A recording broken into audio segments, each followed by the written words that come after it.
Hey guys, my name's Charlie, and this is my cancer story.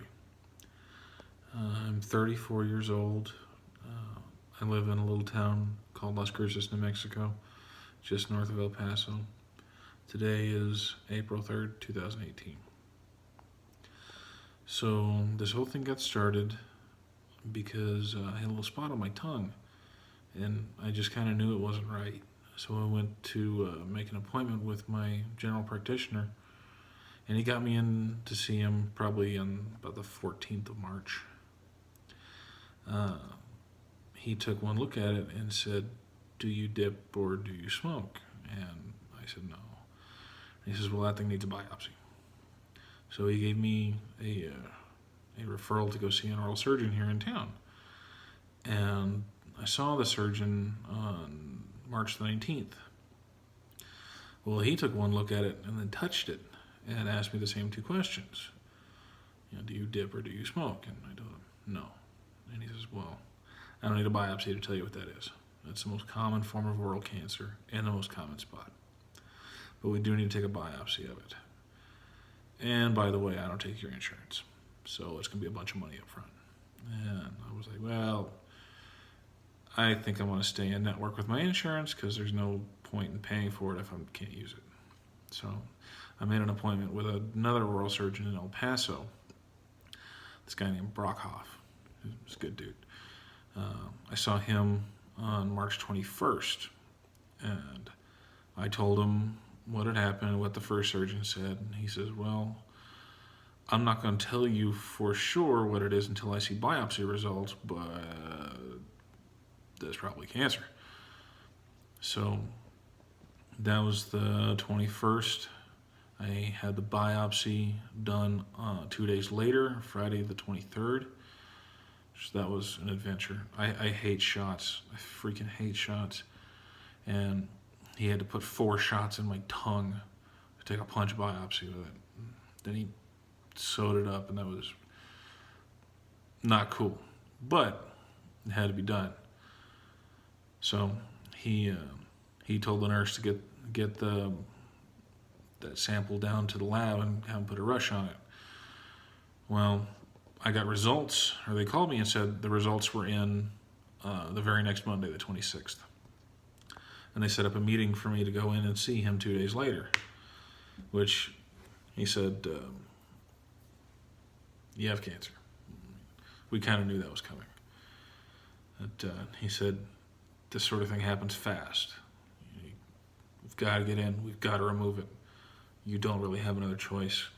I can't tell you if you're going to need radiation or chemotherapy until we get the final pathology back after the surgery, but this is what we got to do." And I mean, I was kind of prepared for it.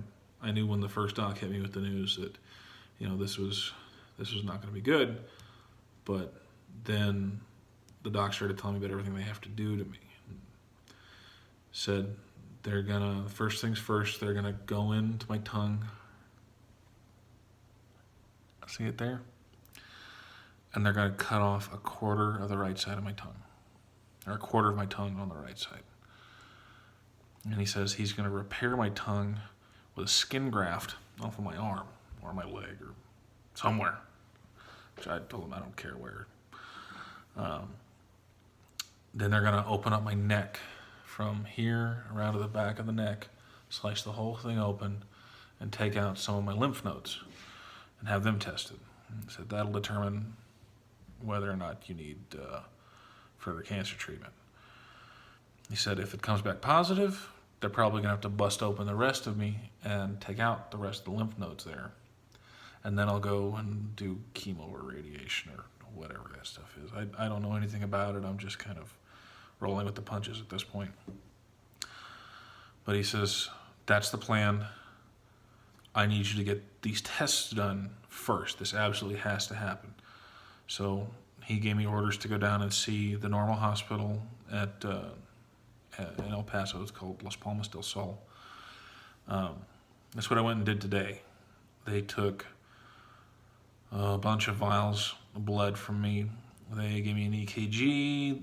I had to have some x-rays taken, and they also gave me some CT scans, which that was kind of an adventure. Like I said, I hate needles, and my IV came out during the CT, so they had to stop it, and I got stuck like 3 or 4 more times, and it just ended up being a mess. And even though the needles don't really hurt, it's a mental thing for me, and it was bad. But the actual CT scan is relatively boring. They just sit you on a table and move you into this gigantic metal donut, and you just gotta stay real still. Then I saw a nurse afterwards, and she told me when I have to show up to the hospital, which is at 5 in the damn morning on Monday, April 9th. I gotta stop taking my daily aspirin. I've got to take a bath with some special soap. She says, even though they're doing surgery on my head and neck, that I can't use the soap on my head and neck. I've got to use it everywhere else. And then I have to go back for more blood work the morning of Saturday, right before the surgery. So anyway, that's what's going on now. I'm pretty sure there's going to be a lot more going on. This is by no means over, but I decided I wanted to make a video or a series of videos documenting this whole process.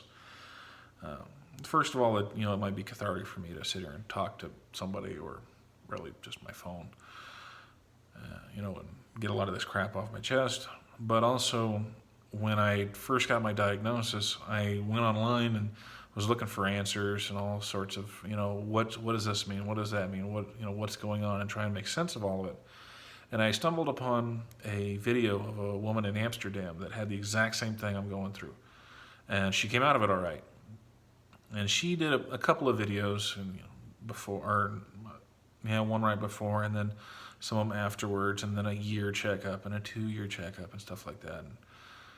And, it was kind of comforting to see that, if that young woman can go through it, then so can I.